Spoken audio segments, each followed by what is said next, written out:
వాయికేమో reentry ఉందా? Reentry ఏందన్నా ఏం పడతాను. రీఎంట్రీ అయితే కష్టం అని చెప్పుకోవచ్చు అన్నాను. అన్న కాదన్నా తనకు లీస్ట్ ఓటింగ్ పడ్డది.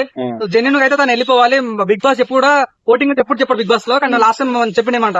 సో నబిల్ కి నిఖిల్ కి మన నాగమణి ఇక్కడ ఓట్లు పడ్డాయి. సో ఆదిత్యకి ఓట్లు వాళ్ళే తను బయటకి వెళ్ళిపోయినా తనే చెప్పిండు. అలా రీఎంట్రీ తీసుకుంటే పెద్దలు ఒప్పుకోరు కదా, అవును కదా, అది ఫేక్ ఓటింగ్ అంటారు, ఫేక్ అంటారు. కాబట్టి మేబీ తీసుకుపోవచ్చు ఫీలింగ్ అనేది. సో నాకు అనిపించింది కొద్దిగా పాపం ఏజ్ లో పెద్దోడు 45-46 ఏజ్ పాపం మా మధ్యరాత్రిలో పంపించాడు. కొద్దిగా హట్ అయినా నేను కూడా అంటే మంచి వెతికి అన్న వాళ్ళ ఫాదర్ మంచి ఒక గవర్నమెంట్ జాబ్ అంటే ఐఏఎస్ ఆఫీసర్ అంట. వాళ్ళ మదర్ మన రాజకీయ నాయక పార్టీలో ఒక రాజకీయ పార్టీలో ఉందంట. పాపం తెలంగాణలో ఒక ఊరిని దత్త తీసుకుని ఆయన అట్లాంటి వ్యక్తి నిజంగా బాగుండే, కానీ ఐ లవ్ యూ అనుకుంటే తను నిజం బయటకు వెళ్ళిపోయాడు. కొద్దిగా హట్ అయినా. సో ఎనీ అయినా తనైతే గేమ్ కొద్దిగా అటు ఇటు పడుతూ ఆడిండు. ఈ రోజు అన్న ప్రోమో చూసిన ఇందాక. సో తన బిగ్ బాస్ ఎంట్రీ ఆయనే మన సీత అంటారంట. సీత అట్లా అంటది ఏమంటే అన్న స్క్రీన్ లో చాలా బాగున్నావు అని అంటే, నువ్వు నన్ను దుబ్బకుండా నీ స్క్రీన్ లో అనిపించుకుంటే లోపల ఉంటుంటే కదా సీత అని అన్నాడు. అది చాలా కామెంట్ వచ్చింది. ఒక మంచి బూస్టింగ్ పాయింట్ ఏంటంటే నబిల్ ఒక మాట, నబిల్ నువ్వు గేమ్ గెలిస్తే నేను గెలిచినట్లే అన్నాడు. అక్కడ ఫ్రెండ్స్ కనిపించాను కొన్ని దగ్గర. అసలు ఏంది అసలు నా ఆదిత్య నబిల్ సపోర్ట్ చేస్తున్న ఫీలింగ్ వచ్చింది.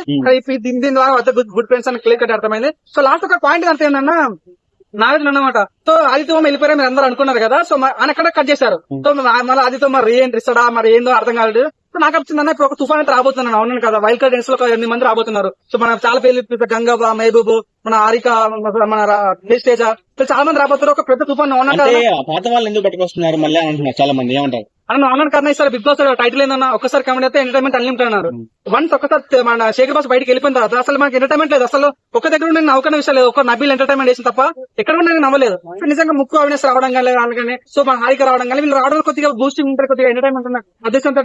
ఇంకోటి అన్న అసలు ఓటింగ్ కూడా అసలు అంతా మిస్మరేజింగ్ లేదన్న. అప్పుడు లక్షల్లో ఓటింగ్ పడుతుంది, జస్ట్ వేలలోనే పడుతుంది ఓటింగ్. సో వీళ్ళు రావడం లేదంటే వీళ్ళు వాళ్ళ కొద్దిగా ఫ్యాన్ బేస్ ఉంది. అవునని కాదన్నా మీరు చూస్తే ఇంతమంది మన సింపతి స్టార్ నాగమణి కాడ ఉన్నాడు. సో మీరు సింపల్ స్టార్ కి ఓట్లు వేస్తున్నారు. అందుకని పెద్ద సింపల్ స్టార్ మన గంగవ రాబోతుంది. ఒక్కసారి గంగవ బిగ్ బాస్ అడుగు పెడితే సింపల్ స్టార్ కాదు ఏ స్టార్ పనికిరాడు. తన వస్తే మాత్రం టీఆర్ ప్లేట్ ఎక్కడికి వెళ్ళిపోతుంది. నేను చూడన్నా తను ఎప్పుడో ఒకసారి బిగ్ బాస్ వస్తే టీఆర్ ప్లేట్ ఎక్కడికి వెళ్ళిపోయింది. మధ్యలో వెళ్ళిపోయి కొన్ని కారణాల వల్ల. కానీ తను ఈసారి మాత్రం వైల్డ్ కార్డ్ కంటిన్యూ అయితే మాత్రం చాలా చాలా మంచి ఓటింగ్ మారిపోతుంది నమ్మకం ఉంది. తను కానీ కుమార్ ఆంటీ గానీ అనుకున్నా కానీ ఎనివే గంగవ రావడం వస్తుంది. తన ఏవి కూడా బాగా సిద్ధమైన ఇన్ఫర్మేషన్ ఉన్నది. తనది టేస్ట్ తేజ్ మీతో అందరూ డాన్స్ చేసే ఇన్ఫర్మేషన్ ఉంది.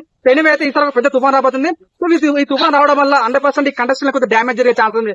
మీరు చూడండి నాకు ఇప్పుడు ఓటింగ్ పడుతుంది అన్న వీళ్ళకి ఎప్పుడు ఫ్యాన్ బేస్ వస్తుంది. సో వీళ్ళు రావడం వల్ల ఒక ఇఫెక్ట్ అయితే ఛాన్స్ కనిపిస్తుంది. వచ్చినా కూడా గేమ్స్ దాని వల్ల ఉపయోగం ఉంటుంది. గేమ్స్ ఆడకపోవచ్చు కన్నా నువ్వు అన్నాను కదా బిగ్ బాస్ ఏం కావాలన్నా టీఆర్పీ కావాలి. సో గంగా వచ్చి 2 వారాలు కూడా ఎక్కడికో లేచిపోతుంది. ఉందా లేదా నేను అనుకుంటున్నా 100% ఓటింగ్ పరంగా అయితే ఆదిత్యం బయటకు పోవాలి. సో మళ్ళీ ఆదిత్యం లోపల పెడితే మాత్రం అది బిగ్ బాస్ మరి ఏం చేస్తాం కదా. తనే చెప్పిండు రిలీజ్ ఓటింగ్ అంటే తనే చెప్పిండు. సో తనం కాకుండా మళ్ళీ 9 పంపిస్తే మాత్రం అది కూడా ఫేక్ అని చెప్పుకోవచ్చు. సో అది నువ్వు చెప్పిన వీళ్ళు వైట్ లో వచ్చిన వెంటనే ఒక 1 వీక్ ఉంచుకుంటారు అన్న. సో వాళ్ళకి నామినేషన్ రానికపోవడం కానీ వచ్చినా కూడా సేవ్ చేయాలనుకుంటారు. సో పాపం వాళ్ళు వైల్డ్ కార్డ్ వచ్చి 1 వీక్ ఉండాలి కదా. సో వాళ్ళు వచ్చిన తెచ్చి లాభం ఏముంది. సో ఇప్పుడు ఆదిత్యం పంపిస్తారు, నిన్న పంపిస్తారు ఆదిత్యం మిడ్ వీక్ ఎలిమినేషన్ లో. రేపు 9 పంపిస్తే సో వైల్డ్ కార్డ్ వచ్చిన వాళ్ళు టెస్ట్ చేసి అవుతుంది ఆటోమేటిక్ గా. వాళ్ళు వచ్చిన లాభం ఏంది. 100% మేబీ ఈ రోజు ఆదిత్యం పంపించి నెక్స్ట్ వీక్ 9 పంపించి ఒక 1 వీక్ తర్వాత ఈ వైల్డ్ కార్డ్ అటాక్ చేస్తాను నాకు నమ్మకం.